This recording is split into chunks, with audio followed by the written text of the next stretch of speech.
Merci. Alors, bonsoir tout le monde.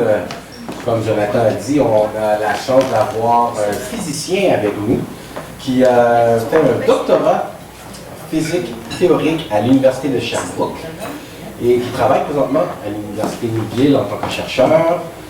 Il a gagné un prix de sceptique en 2011 pour un travail qu'il a fait démystifier la rencontre paranormale. Il était aussi un blogueur sur le site lesceptique.ca. Donc, je laisse la place à mon ami ici, le docteur Danny Plouffe.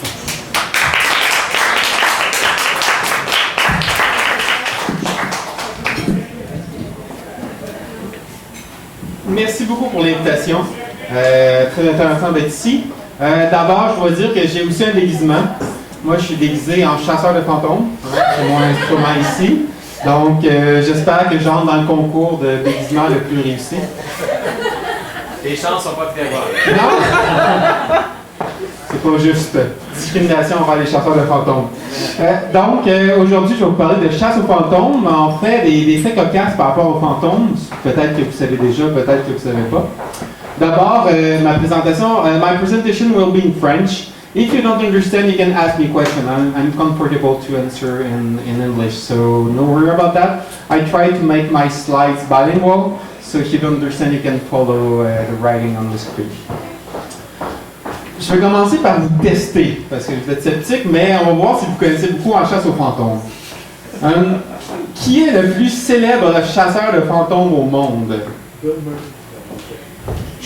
que vous savez? Joe Nicol? Est-ce qu'il y a d'autres réponses? Ghostbusters? Je pense qu'il y en a encore un qui est plus populaire que les autres. Vous ne savez pas? Je vais vous donner la réponse. À mon avis, c'est Pac-Man. Il a quand même chassé énormément de fantômes, beaucoup plus que n'importe qui que vous avez nommé. Mais la question, c'est est-ce qu'il existe Pac-Man? Est-ce qu'il existe à l'extérieur des jeux vidéo? Est-ce qu'il fait vraiment de la chasse aux fantômes? C'est ce qu'on va voir ici. Pour le savoir, il faut que je vous mette un peu dans le contexte, pour vous expliquer, pour vous montrer mes preuves de son existence. Donc, il y a environ 3-4 ans, il y a une émission qui s'appelle Rencontre paranormale, dans laquelle il y avait un médium, le médium qui est juste ici, contactait des entités avec une table. Donc, la table bougeait, puis il prétendait que c'était des esprits qui faisaient bouger la table. Puis il y avait aussi avec lui une équipe qui faisait de la chasse aux fantômes, donc il y avait ce genre d'instrument-là pour détecter la présence des fantômes. C'était à TVA. Dans les heures de grande écoute, c'était une des émissions les plus écoutées à l'époque. Il y avait au-dessus d'1 million de téléspectateurs. Donc, c'était aux heures de grande écoute, c'était très, très populaire. Et dans une des émissions, la deuxième, il faisait une investigation au club 1234. Et dans ce show-là, ce qui est arrivé dans cette émission-là, c'est qu'ils ont détecté sur photo un fantôme. Est-ce que vous le voyez? Le fantôme, est-ce que vous voyez le visage? Je vais zoomer un peu pour que vous voyez mieux. J'ai changé un peu le contraste. Donc, on peut voir ici le visage du fantôme. Vous voyez le nez, les yeux, la bouche. Sur le site de l'équipe de chasseurs de fantômes, ils ont mis une représentation, une image de l'entité qui avait découvert. Donc, ils ont mis ça comme preuve. Ça, c'était une preuve. Ils ont même contacté le fantôme pour confirmer que c'était bel et bien elle qui est apparue sur la photo. Et le fantôme va confirmer sa présence. Donc, ça ici, c'est l'image originale.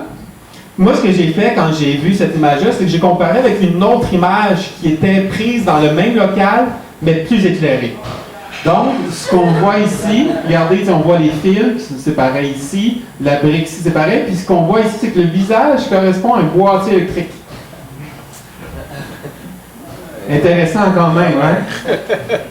Donc, en tout cas, moi, mon hypothèse là-dessus, c'est que c'est un costume d'Halloween de fantôme. C'est qu'un fantôme se déguise en boîtier électrique, finalement. Hein? C'est pour ça que des fois, je dis drôle de fantôme, c'est que des fois, ils ont des attitudes assez particulières. Mais là où je vais en venir, parce que ça c'est pas important quand même, là où je vais en venir, c'est ce qu'on a parlé tantôt. Vous vous rappelez de cette photo-là, ce que j'ai présenté tantôt? Est-ce que vous avez vu Pac-Man? Je vais vous le montrer. Et voilà Pac-Man. Regardez votre attention là. Est-ce que vous le voyez? Et voilà. Vous voyez? Pac-Man existe bel et bien. Moi, mon hypothèse, c'est que la raison pourquoi c'est difficile de détecter les fantômes, de les trouver, c'est parce que Pac-Man continue à les chasser. Donc, ils sont très subtils, ils ne montrent pas beaucoup d'eux autres parce qu'ils ont sûrement peur que Pac-Man s'en vienne. Puis, comme vous voyez dans la photo, Pac-Man était quand même rendu proche.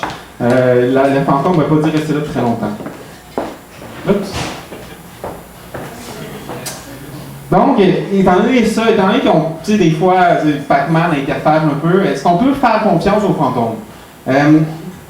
Ce fantôme-là, comme j'ai dit, le fantôme que vous avez vu, il a été contacté. Celui qui est apparu sur la photo, il a été contacté pendant une séance de table. Donc, le fantôme répondait aux questions. Puis je pense que Pac-Man les rend un peu amnésiques. Vous allez voir, parce que c'est assez intéressant les réponses que le fantôme donnait. Le fantôme, il disait qu'il s'appelait Elisabeth. Plus tard, on a réalisé qu'il ne s'appelait pas Elisabeth, il s'appelait Elliot. Après la séance, ils l'ont corrigé. Bon, c'est un médium, c'est un professionnel, il faut y faire confiance. Elle parlait de sa fille, que sa fille était dans la bâtisse aussi. Elle n'a jamais eu de fille, elle a juste eu un garçon. Bon, hein? Petite confusion, mais bon, une fille et un garçon, c'est quasiment la même chose. Et elle disait qu'elle était morte dans la bâtisse. Finalement, la bâtisse a été construite 9 ans après sa mort. Bon, hein? Une petite confusion ici dans les esprits, c'est peut-être à cause de Pac-Man, comme je disais. Donc, si vous faites de la chasse aux fantômes, un des conseils que je vous donne, c'est d'avoir un bon médium qui est capable de bien corriger les mauvaises informations données par le fantôme, parce que sinon, vous n'aurez pas les bonnes réponses. Ce que je vais faire maintenant, c'est que je vais vous donner quelques petits conseils pour faire de la chasse aux fantômes. Hein? Ça vous donne sûrement envie d'en chasser, même si vous avez beaucoup de compétition avec Pac-Man. Donc, je vais vous donner 6 conseils rapides pour faire de la chasse aux fantômes. Le premier, prenez un très grand nombre de mesures. Le plus de mesures possible, mais avec des instruments les moins précis possibles. Si vos instruments sont précis, ça ne fonctionnera pas. Donc, vous avez vraiment besoin d'aller chercher des instruments imprécis. Par exemple, ça ici. Hein? Ça, c'est un détecteur de fantômes, bien sûr, comme vous le savez déjà. C'est très, très classique. Tous les chasseurs de fantômes utilisent ça. Ça détecte le rayonnement électromagnétique. Bon, on n'a pas accès à la fréquence, on n'a pas accès à la direction de l'onde ou quoi que ce soit, mais c'est pas grave, c'est très, très peu précis, donc c'est parfait. Vous pouvez aussi utiliser un enregistrement audio. Sauf que si vous utilisez des enregistrements audio, utilisez un enregistrement audio qui ne fonctionne pas bien. Hein, il faut que ça griche. Il faut que ce soit imprécis. Parce que, tu sais, on n'entend jamais de fantômes dans les stations de radio, comme vous savez. Hein? Ils ne vont jamais parler à la TV lorsque des journalistes utilisent leur micro. Donc, prenez des enregistreurs qui sont de moins bonne qualité. Comme ça, ils ont plus de chances, parce qu'ils ont l'air de se manifester de façon plus subtile. Aussi, vous pouvez utiliser un détecteur de mouvement. Bon, vous ignorez le fait qu'un détecteur de mouvement, ça ne détecte pas le mouvement du tout. Ça détecte juste une variation dans l'infrarouge. Mais c'est pas grave, c'est pas important. Les fantômes vont s'arranger pour se manifester d'une façon ou d'une autre. Ensuite, si vous voulez mettre un peu de piquant dans votre chasse aux fantômes, trichez un peu. Hein?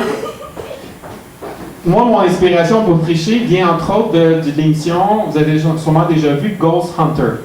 Hein? Vous avez déjà vu ça?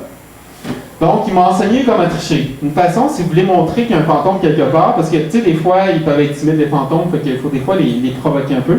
Puis, vous allez mettre votre instrument comme ça, et là, vous arrivez à côté de quelqu'un, vous savez si c'est un fantôme, et voilà. Est-ce que vous voyez? Et voilà. Je savais. Non, mais regardez, ça ne s'allume pas. Je suis proche de Jonathan, et... Oups! Et oui! Et voilà, hein? Jonathan est un fantôme. C'est clair. On le savait déjà, mais bon. Donc, c'est quelque chose qu'ils font bel et bien. Ici, on le voit ici avec le doigt sur le bouton. Donc, merci à Ghost Hunter de m'avoir montré comment bien tricher, faire croire aux gens qu'il y a des fantômes. Puis vous allez pouvoir devenir populaire, parce que vous savez qu'il y a plusieurs millions d'auditeurs pour cette émission-là.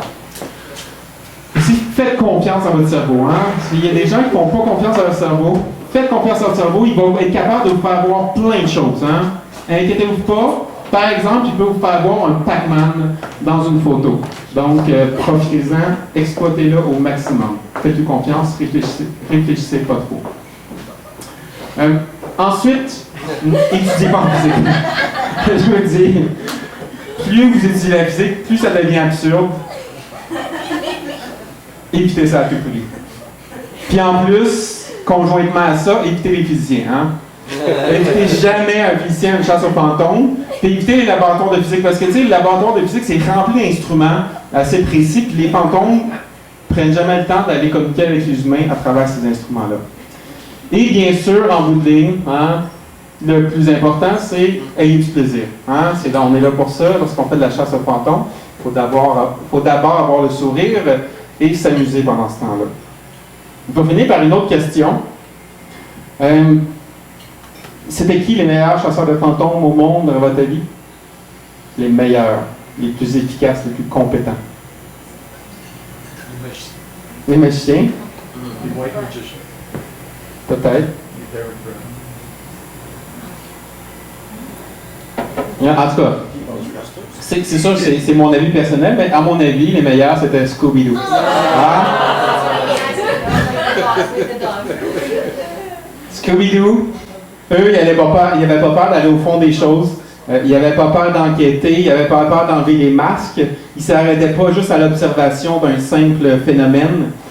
Lorsqu'ils voyaient un phénomène, ils essayaient d'investiguer plus loin, d'augmenter leurs mesures, d'augmenter leur investigation. Donc, à mon avis, c'est des exemples. En termes de scepticisme, c'est un peu dommage que cette émission-là ne joue plus, parce que je pense que c'est une belle référence en termes de scepticisme, montrer qu'en investiguant davantage, on peut en découvrir davantage, plutôt que s'arrêter au moment où est-ce qu'on ne comprend pas quelque chose. Parce qu'en bout de ligne, c'est ça la chasse aux fantômes. C'est que lorsqu'on voit quelque chose qu'on ne comprend pas, on considère que ce qu'on ne comprend pas est une preuve d'existence des fantômes, alors que dans les faits, c'est pas nécessairement ça. Donc, merci beaucoup tout le monde. Si vous voulez en savoir plus sur ce que je fais, vous pouvez voir sur lesceptique.ca.